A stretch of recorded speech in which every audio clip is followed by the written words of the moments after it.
So now I'll talk about this big third category, which I'll just put under the term malware. Malware just meaning basically, software that's trying to do something bad to you. So I'm treating this very broadly. I'm lumping viruses and Trojans and worms all into this category, and I'll just talk about them broadly. So the question I want you to think about is, suppose a bad guy, or someone you don't know, sends a file to you, and you're going to download it onto your computer. And I want to think about, or I want to look at how you might feel about that file. So one example is, well, maybe it's just a plain text file, and you double click it and it's text and you look at it. Or maybe it's a JPEG file. It's an image, a bunch of bytes, gets copied on your computer, you double click it, you look at it. And I'll tell you, these two cases, that's fine. Even if it's a bad guy. The bad guy could just send you a rude picture or bad poetry or whatever, but it's just not going to compromise your machine. It's passive. It's just data. You're just looking at it.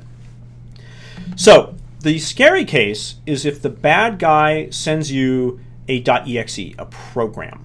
Now, .exe is just a Windows convention for how to name files. Programs can be named different ways, but I'm just going to use exe for sort of my nomenclature for this lecture. So the way it works is, well, I'll skip to the punchline. So the exe file is very bad. If the bad guy can write a program and send it to you and get you to download it onto your computer and then run it, now my castle model is broken. They've gotten in the walls and they can do almost anything they want. The way to think about this is, well, suppose the bad guy was literally sitting in front of your computer and clicking on the hard drive and looking for stuff, whatever. They could do something bad.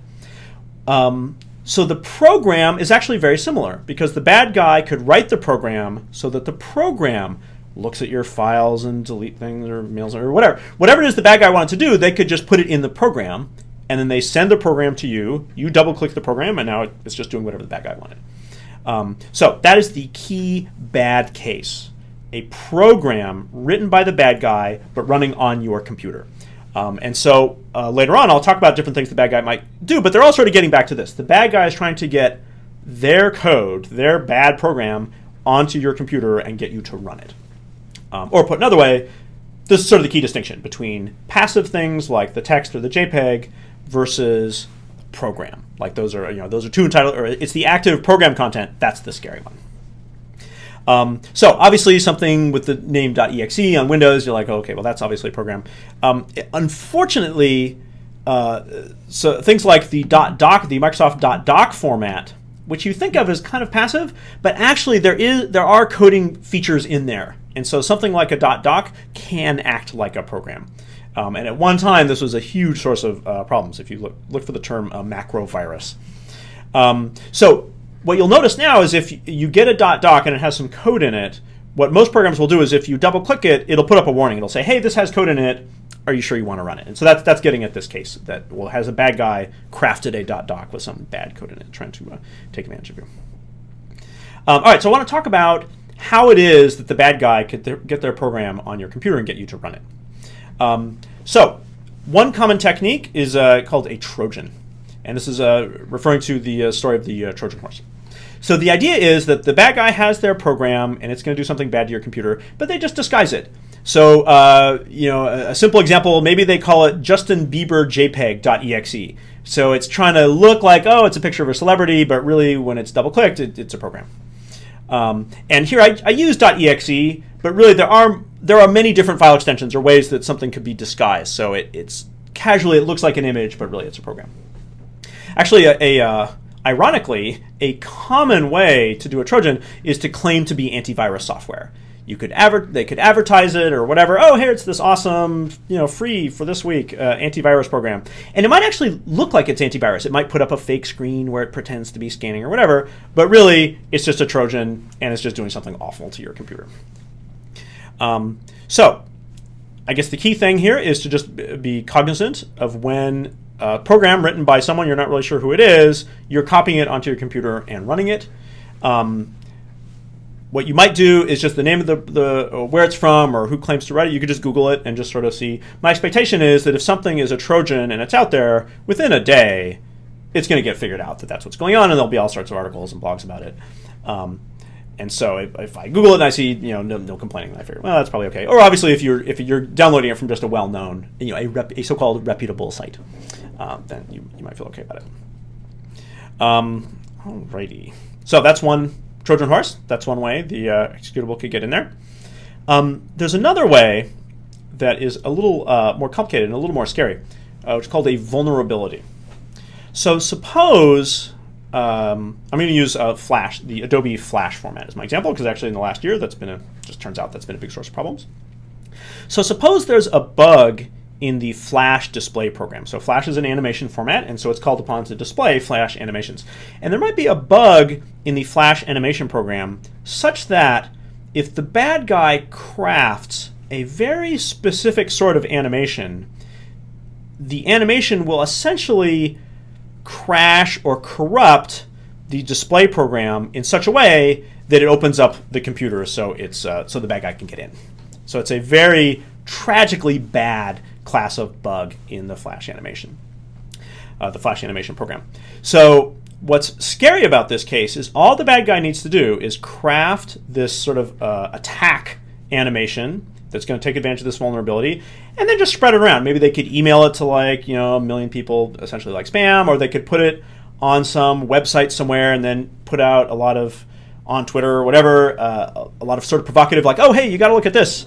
Type messages to sort of drive people to try and look at the site. And if they just look at the site and they have the vulnerable software on their computer, then just looking at the page might be enough to get the malware onto their computer. So I regard this as the most scary case because in a way, as a user, you don't really have to visiting sites. Well, geez, that's something we all do all the time. So it doesn't take much. So that's the bad news. The good news is that by far the most common way that this is exploited by the bad guys is there's some vulnerability in Flash software.